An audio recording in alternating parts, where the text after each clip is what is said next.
Rollan Roberts, and welcome to our Sunday night wisdoms. We have a lot of different camera angles happening to be able to broadcast live in a number of groups tonight. I was so encouraged last week with the response of people just really appreciating on a Sunday evening when they've had a fun, maybe busy weekend, to just be able to relax and kind of soak in some of these principles that are going to make you have a more prosperous and productive week. It's going to make you a better husband, wife, father, son, daughter, employee, business owner. It's going to make you better. And so I'm just thrilled that you're joining us tonight. One of the other things I wanted to let you know about is we had just an outstanding Business Battleground event this past Tuesday in Atlanta. It was actually the best one we've ever had. And it took Peter and I a while to really dial it in, to get what we were saying, how we want to say it. We both actually came with completely different and overhauled speeches for this last Battleground event. And so it was just fantastic. And one of the things that we learned was how powerful it was to just have the two of us do in that session. And it was unbelievable. And at the very end, we had a Q&A.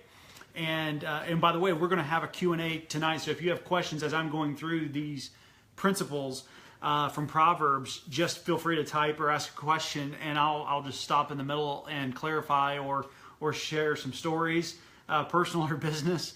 But anyway, one of the things that we found was during that Q&A, a lady stood up, and she had been doing business with the man who was sitting next to her for 5 years.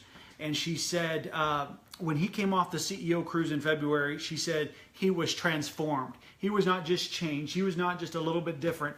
He was absolutely transformed. And so when I heard that you all were coming to Atlanta, I had to find out what it was about, what was going on. And so she came, and it was a fantastic time there at the Battleground event. And she said, we absolutely would not miss the next cruise. And as most of you know, we did come out and announce the next cruise. We had a bit of a challenge. It's a battleground. That's why we named it the Business Battleground, because business can be a battle. It can also be very enjoyable and very rewarding. But the battles that we faced was the cruise line, since it's not wasn't a mainstream cruise line, canceled on us. It was supposed to be September 17th. And so we went with a mainstream cruise line now. It added 2 days to the cruise, so we now have a 5-day, 4-night, faith-based, all-inclusive CEO entrepreneur cruise, and it's January 28th through February 1st, and it's only slightly higher than what we charged even last time. So we already have several speakers. We have Dr. Ken Weningo, who is from Nairobi in Nigeria in Africa. He's going to be on there. He's the founder of the 1 million mandate, 1millionmentors.org. And he's bringing his top 20 employees and staff and his leadership team on the cruise. We also have Miss United States 2017 and working on several other guests with that. So it's going to be a very special time, the CEO Entrepreneur Cruise, and things that happened, divine interventions on the last cruise, we are doing intentionally on this cruise to really facilitate people being able to share their stories, people being able to talk about their businesses.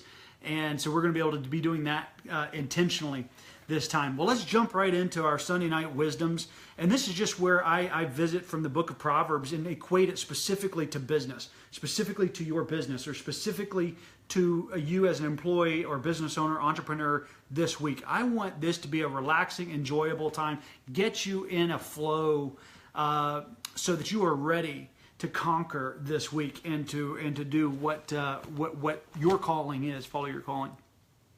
So I'm in Proverbs 12, verse 6, and the first one says, "The words of the wicked are to lie in wait for blood, but the mouth of the upright shall deliver them." The words of the wicked are to lie in wait for blood.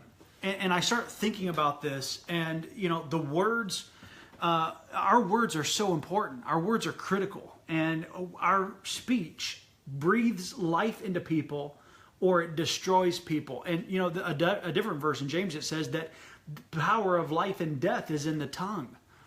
And so this week, as you go and talk to people in the morning, when you go to your sales calls, when you are talking to your employees, when you're on the phone, when you're on conference calls, what words are coming out of your mouth? How is your speech becoming? And Proverbs says the words of the wicked are to lie in wait for blood. Do you use your words to uplift and empower, or do you use your speech to tear down, to bash other people, to criticize, to condemn? You know, one of the first books that I read that really helped me from a people perspective was How to Win Friends and Influence People by Dale Carnegie. And you know, one of the things that very first chapter, you know, don't complain, criticize, or condemn. And at the beginning of the book, it says don't read the next chapter until you have mastered the first. So, with chapter 1 being don't complain, criticize, or condemn, I couldn't talk for a week. And so I had to learn a new way of speech. So Proverbs 12:6 talks about that the words of the wicked are to lie in wait for blood. How do you use your words? You know, you could exercise, 37 hours a day, 11 days a week, 495 days a year. And if you speak unhealthy thoughts to yourself or to others, what are you going to be? You're going to be unhealthy. Words are powerful. What you tell yourself is powerful. This is talking a lot about the spoken word. But what are you speaking to yourself? What are you telling yourself about yourself? You know, a lot of people, my whole philosophy has been on excellence, a spirit of excellence. When I run companies, excellence is what I require. And one of my books, I even talk about the power of excellence, and that excellence is the standard. But what comes with that is, what if you want to be excellent? So if someone says, okay, I'm an individual and I choose to be excellent. I'm a company, and starting this week, I want to be an excellent employee. I want to be an excellent business owner. If I'm in the plumbing field, I want to be the absolute best plumber in my city, state, country, whatever. Excellence. But if you want to be excellent, there's not a college course you can go take and get your bachelor's degree in being excellent. What you have to do is choose in the next moment that whatever you do with your hands, whatever your work is, you're going to be excellent at it. Okay, so excellence is the standard, but excellence is also a decision that it's not something you just become. It's something that you are able to immediately do. So if you are going to work on a project later tonight, if you are going to work tomorrow morning and you have an assignment and you've been required to to get new business or to follow up with people or whatever it is you are supposed to do, that's what you want to be excellent in that moment with that one activity. That's excellence. Proverbs 26, the words of the wicked are to lie in wait for blood, but the mouth of the upright shall deliver them. It's amazing to me. Have you ever noticed in the office or in the place where you work, or even maybe it's customers, maybe you're out in the field all the time, and you have people who are always negative and they're naysayers, and they're always, the sky is falling, and then you have the person who, when they speak, it just brings peace. When they speak, there's another proverb that says, a word fitly spoken is like apples of gold and pictures of silver. I mean, it's absolutely perfect. Just perfect. They say the right thing at the right time. That's what Proverbs 12:6 is talking about. With our tongue and our mouths having that amount of power, we create things with our work, with our speech. And to have that much power, the question is, how do you use that responsibility? It's one of the greatest responsibilities in life. It creates health, it destroys health. It builds people up, it tears people down. It encourages, it destroys. It's a powerful weapon, which means it's a great responsibility. So we're challenged here that the mouth of the upright shall deliver them. So this week, I want you to be sensitive to other people's communication. And when possible, step in and deliver them with your speech. Eloquent speech is not just a matter of talking slick. It's a matter of saying the right thing at the right time in the right way. It's one of the biggest skills that you can have. It's what gets people in trouble is when they don't do that, when they don't control the tongue. Proverbs 12:7. The wicked are overthrown and are not, but the house of the righteous shall stand. This is an interesting proverb because,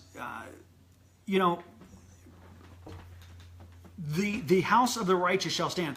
We all are building towards something. We're working towards something. You're going to go to work tomorrow, or maybe you're working right now, and we're all busy. And we're all trying to build something. Maybe it's for our family, for those we love, for our kids. And, one of the things that we have want to focus on is legacy. You want whatever you do to last. I never, especially in business, I never want to ever do the same task twice.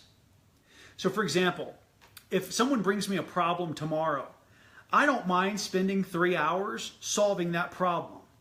What I don't want to do is have to solve it a second time. I will put in a process, or I will put in a mechanism, or I will somehow solve it so that it never has to cross my desk again. Because from a time management perspective, and I hate that thought, it's more energy management, but just so that every moment of every day we're able to put to our highest and best use, you want to make sure that what your house is built to stand. And so you do that, as it says, by the house of the righteous shall stand, by doing what's right, by yourself, by your family, and by other people. Proverbs 12:8, a man shall be commended according to his wisdom, but he that is of a perverse heart shall be despised. Now this is interesting. So many people crave influence. They crave other people's admiration. They crave other people's, here's the word, respect. And in our society, employees, employers, husbands, wives, boyfriends, girlfriends, children, you hear a lot about I'm not respected, or I want to be respected, or their lack of influence, and they want more influence. They want affirmation. One of the 5 love languages, words of affirmation. So they need to hear it. And this proverb says, a man shall be commended according to his wisdom. Look, if you want other people to praise you, become a wise person.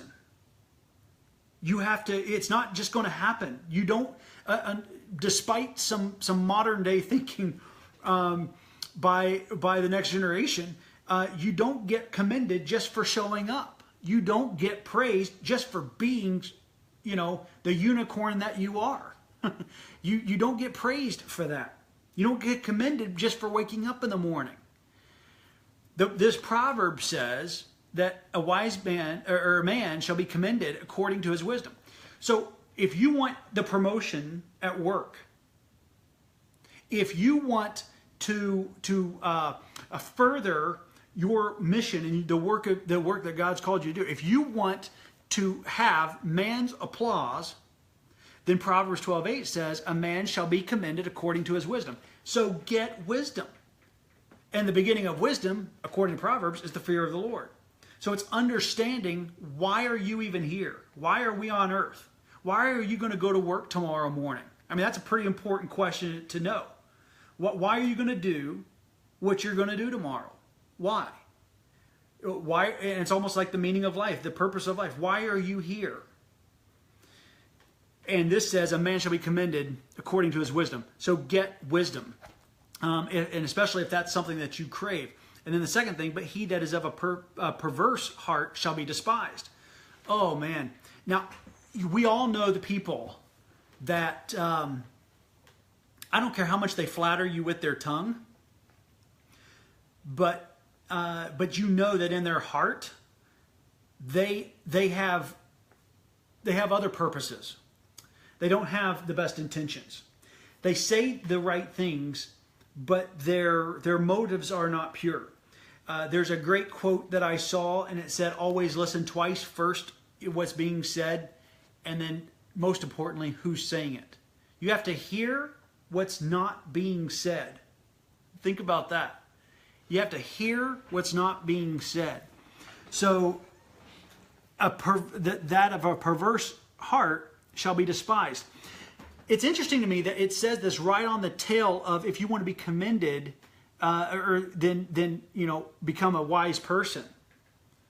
But wisdom alone will get you commended initially.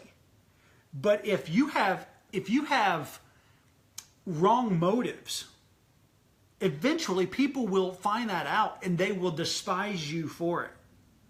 So as you go through your work week, it's one thing to be wise and to share your wisdom, but then if your motives aren't pure, you will be found out, and then you will be more despised than you were commended for your wisdom.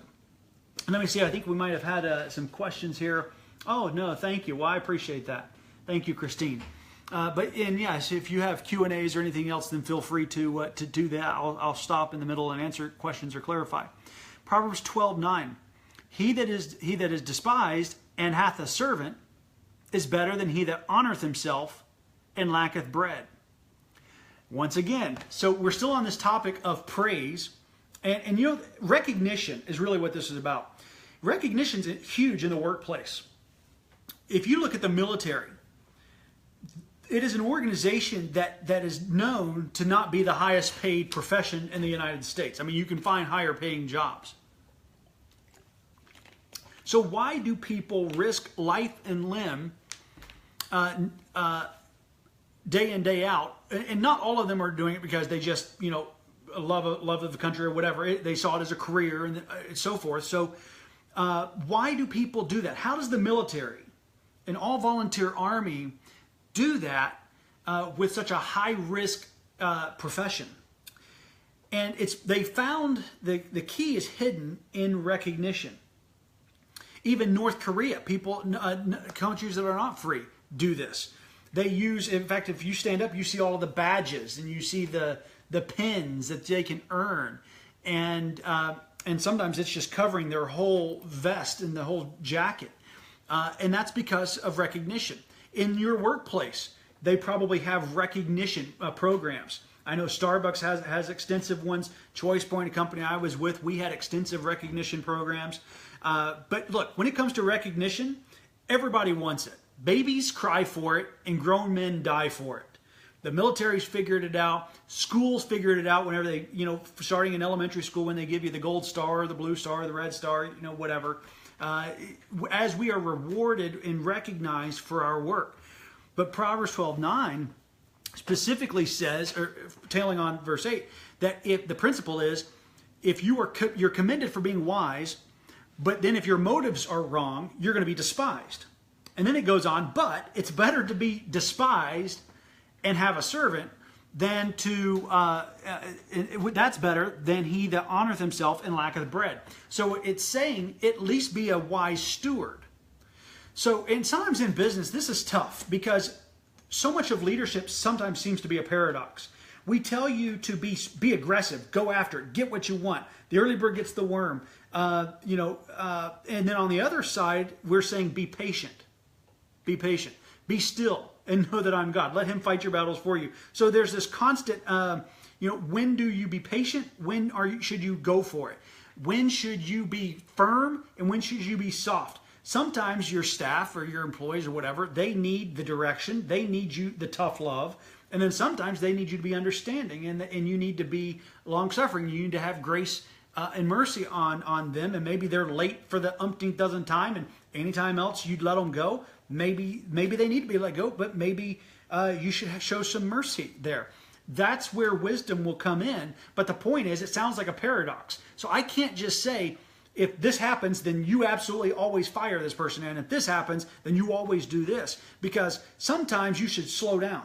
Sometimes you should hurry up. And only wisdom will help you know which one to do. But in this case, we're talking about recognition. And it says that it's better to be despised and hath a servant, meaning be a good steward, protect the business. Do what you have to do, even if it doesn't make you the most popular person in the office. As a leader, you will make decisions that other people don't agree with. If you lead anything at all, I don't care if it's the local homeowners association or the PTA or whatever it is. If you are a leader in any capacity, you're going to make decisions that rub people the wrong way. So what I want to encourage you is and give you hope. And this proverb says that that's okay. That's also why over in the New Testament it says, as much as lieth within you, be at peace with all men. Look, I really wish that I could be at peace with everybody. I don't need everybody to like me, but I certainly want everybody to know, I want to be friendly with everyone. I don't want to have a single enemy. But according to the Proverbs, that's never going to be possible if you're in a leadership position.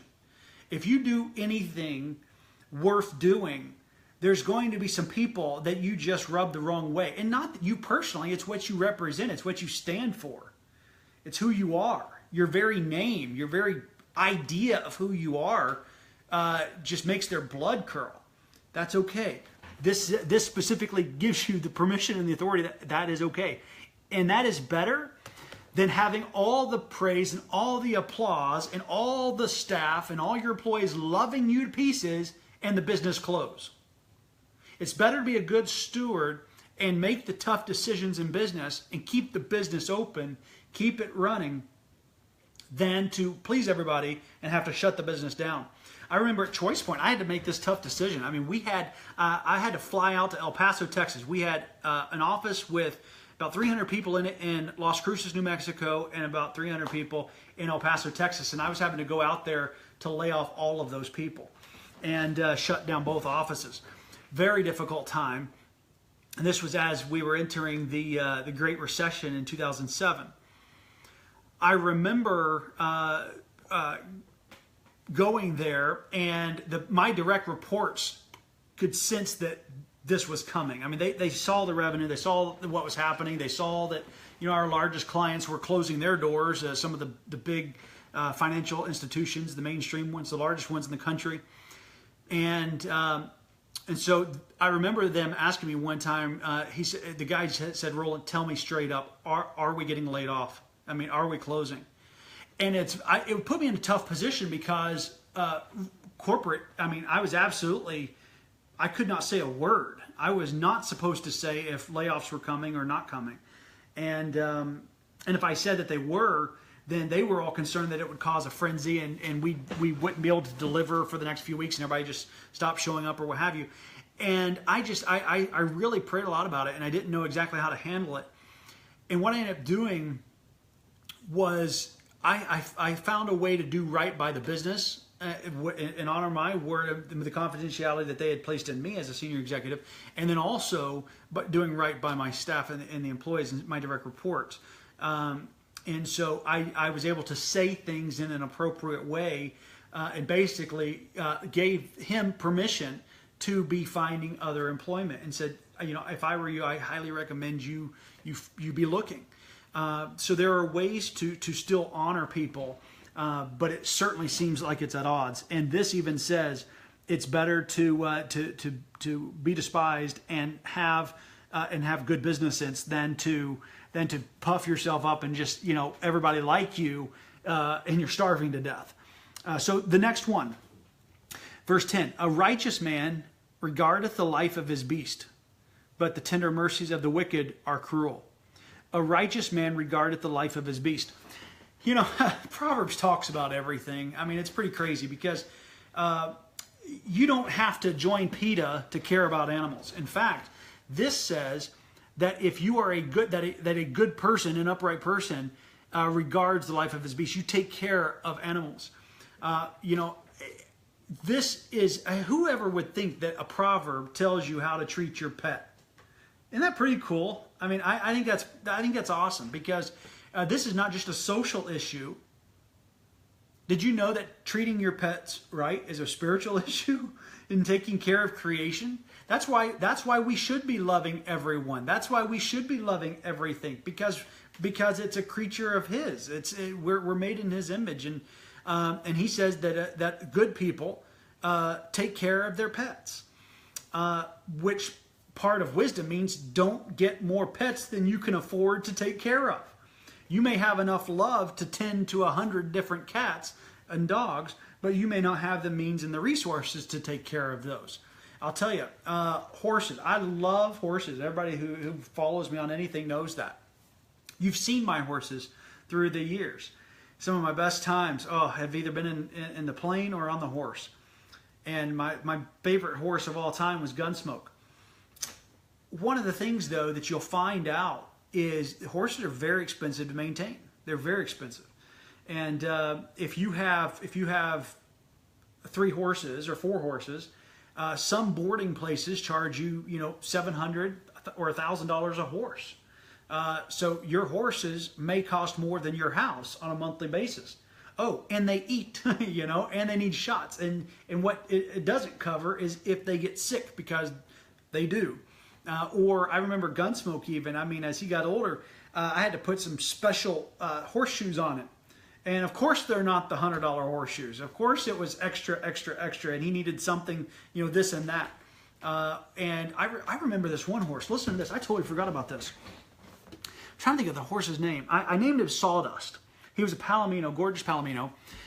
I bought him. In fact, I drove in 4 hours after I got off work one night. I was in Coeur d'Alene, Idaho. Work ended at, I left the office around 5:30. Drove 4 hours. Got to this place like 9 or 9:30. Hauled this horse back 4 hours. So I got back 3 or 4 in the morning. And then I had to go to work. But I love this horse. He was gorgeous and beautiful horse.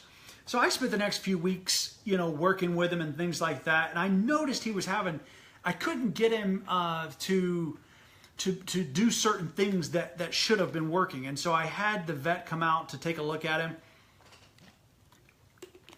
Lo and behold, he had a disease that he was only 4 years old. And he had a disease that normally doesn't appear in horses until they're in their, early 20s, if ever. And it basically meant that literally in 2 or 3 more weeks, you couldn't ride this horse. He literally was going to be too crippled to be able to ride. At 4 years of age, it was unbelievable. It was really sad. At that point, I felt bad for the last 2 weeks that I'd been trying to train this guy. And we were having this relationship and couldn't figure out why we weren't meshing. We weren't gelling the way I wanted us to. And so I ended up obviously getting back with the owners and saying, hey, did you know that this horse, had these issues? They told me I could have the horse undergo surgery for about $5,000, and it would just kind of prolong it for a few more months, and then it would be onset, but there was no cure. This was just the rest of his life, and he's basically going to be in a field, for the next 15 years. And but this clearly says, a righteous man regardeth the life of his beast. I just love how relevant this is. So take care of your animals. Take care of them. Love animals. And even if they're not yours, I always, I love different kind of animals and being a part of them. But certainly take care of them. And it also says the opposite. If you don't take care of animals, if you don't treat animals right, then you're cruel and wicked. You're just an evil person. Proverbs 11. And I'm going to close. Actually, I'm going to close on the next 2. He that tilleth his land shall be satisfied with bread, but he that followeth vain persons is void of understanding. Oh, man. Turn on the TV tonight, and you're going to see some, late night infomercials, and you're going to see, get rich quick, and you're going to see the real estate, and you're going to see the stock market this, and how to buy gold and silver and these different things. But if you want wisdom, it says, he that tilleth his land shall be satisfied with bread. Nothing replaces good old-fashioned hard work. Now, you can work hard and still be broke, but you won't get wealthy or become successful or have any kind of a meaningful impact without hard work. And this doesn't say till your land, basically go to work and you're going to make $1 million. It says go to work and you won't go hungry. You'll be satisfied with bread. You'll have your needs met. And, it's one of just a timeless principle. And it's kind of where our society's gotten off track. But that's also why this week I want you to remember, as you're going to work, why you're going to work. Why are you there? And there is a nobility in hard work. I think that people should learn to work for work's sake. I think working for money is one of the biggest mistakes you can make this week. Let me say that again. Working for money is one of the biggest mistakes you can make. You work for work's sake. You work because it's honorable, because it's noble, because that is what we are. That's the way we are made. We are made to contribute. And so there's a nobility in hard work. He that tilleth his land shall be satisfied with bread, but he that followeth vain persons is void of understanding. If you're constantly going after the next thing, the next fad, you're investing in the next hot thing, and you wonder why you never accomplish, you never achieve wealth, you never are able to get ahead, this is why. And then the last principle that I'm going to share with you tonight, Proverbs 12:12. That's a good place to stop. The wicked desireth the net of evil men, but the root of the righteous yieldeth fruit.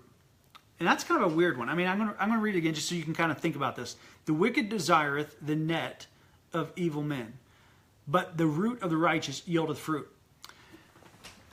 Birds of a feather flock together. Birds of a feather flock together. And it's interesting, when you go to camp, you can really quickly, everyone always finds their own. It doesn't matter if it's elementary age kids.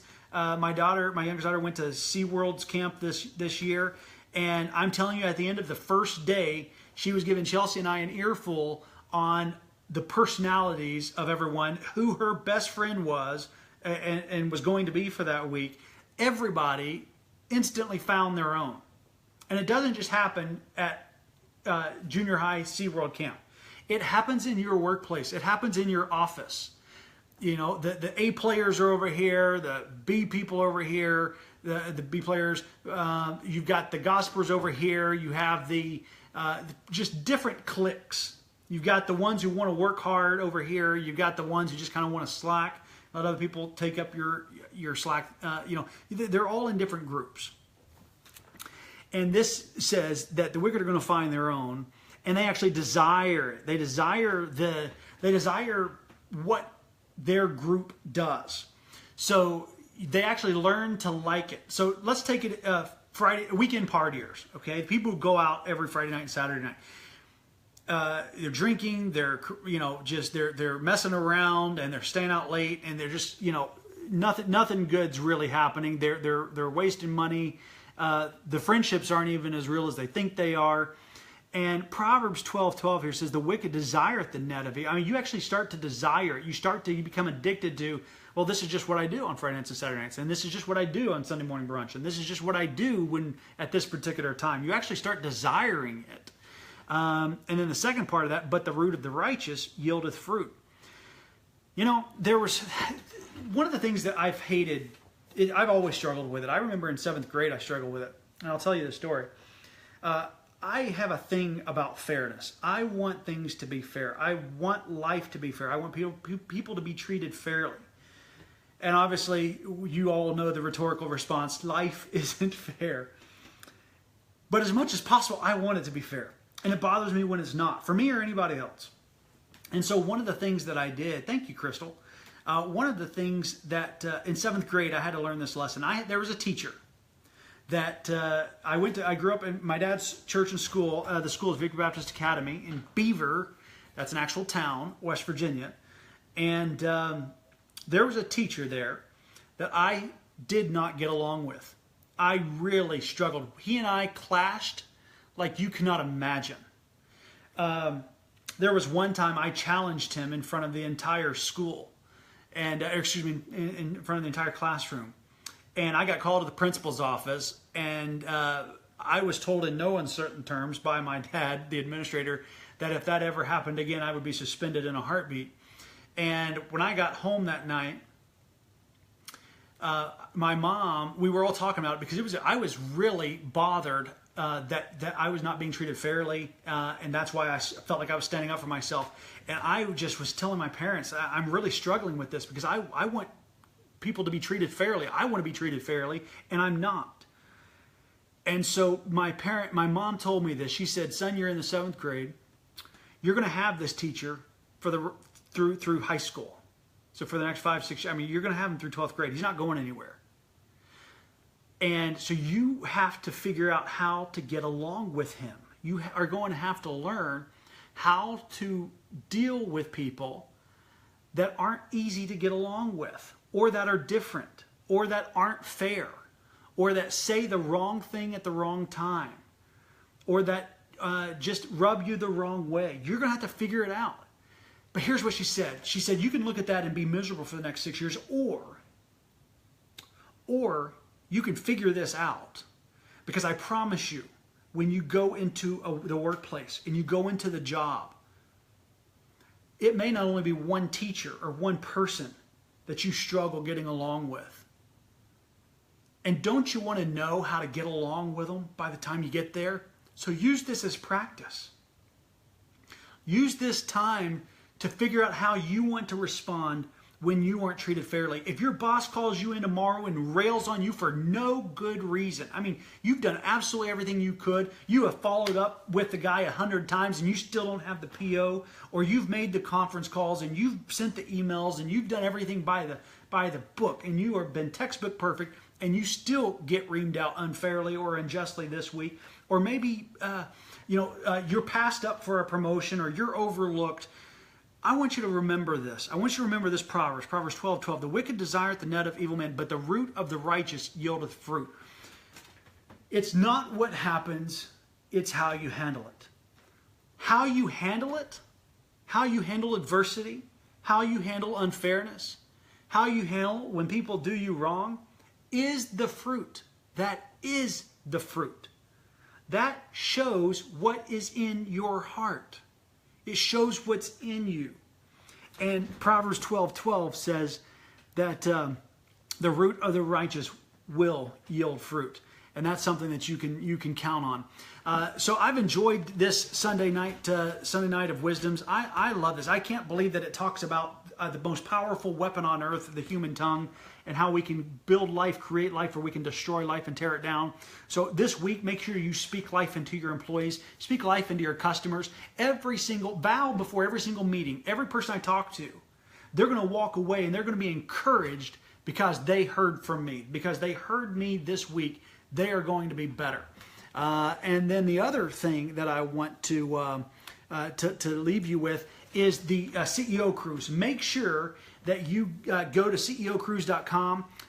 We also have thebusinessbattleground.com. It's got a new website that just went live. We still have some more things that we're doing with that. But that cruise is going to be amazing. It's $7.99 per person. But before August 31st, if you put in you can put a $150 deposit, and then that allows you to pay as little or as much as you want to until November 31st. But you can pay in any increments you want between now and then.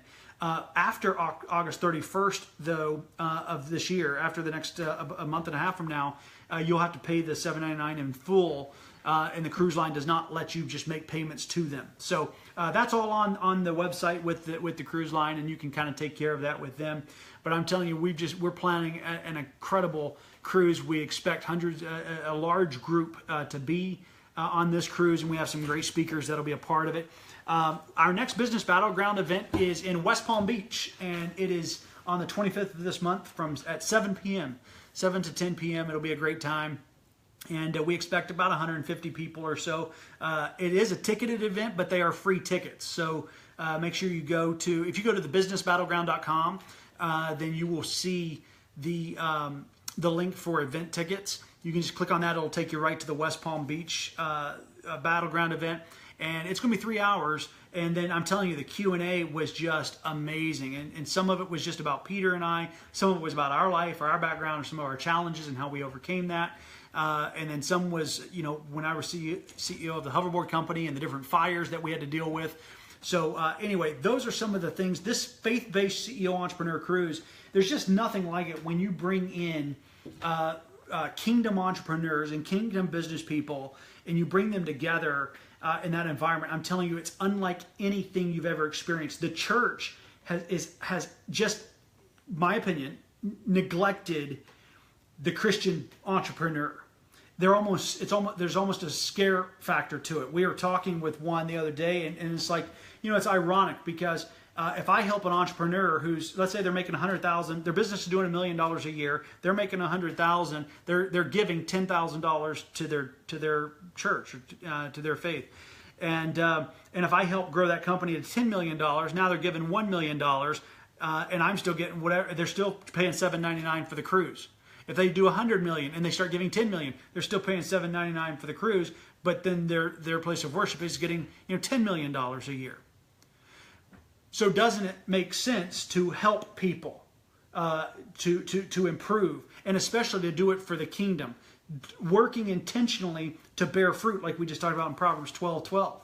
And so that's what Peter and I are really focused on doing, and people are starving for it. We had a guy stand up during the Q&A in the Business Battleground event this past Tuesday in Tampa. And he said, this has been fantastic. He said, but I got to tell you, I'm starving. I was on the CEO cruise in February, and it's July, and he said, that's way too much time. I need this a whole lot more than what you're giving it to me. And so we told him obviously about our Sunday night wisdoms and kind of how we're walking through it, equating it specifically to business. And I just want to, it's so real. These Proverbs and the principles, the wisdom, this truth will change your life. It changes your ability to get promoted. It changes the decisions you make in the workplace. It changes your interpersonal relationships. It makes you more effective. It makes you a better communicator. It helps you look people in the eye with a lot of vulnerability and authenticity and realness that is lacking in this world.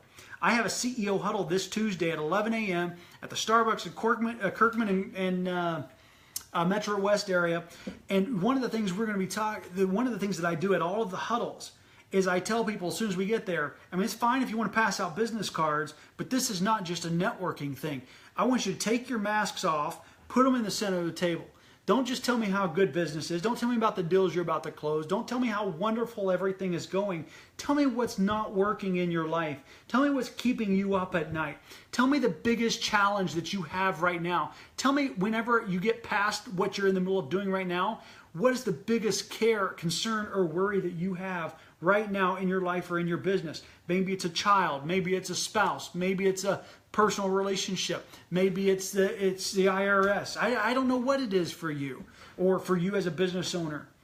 But that's what we want to do, is meet people where they are and help them in that capacity. So that's the Business Battleground, and also check out ceocruise.com. And I'm telling you, I wish I could do this more often, because I do it on a daily basis personally, but I always look forward to being able to share with all of you. We'll see you soon. Have a great week.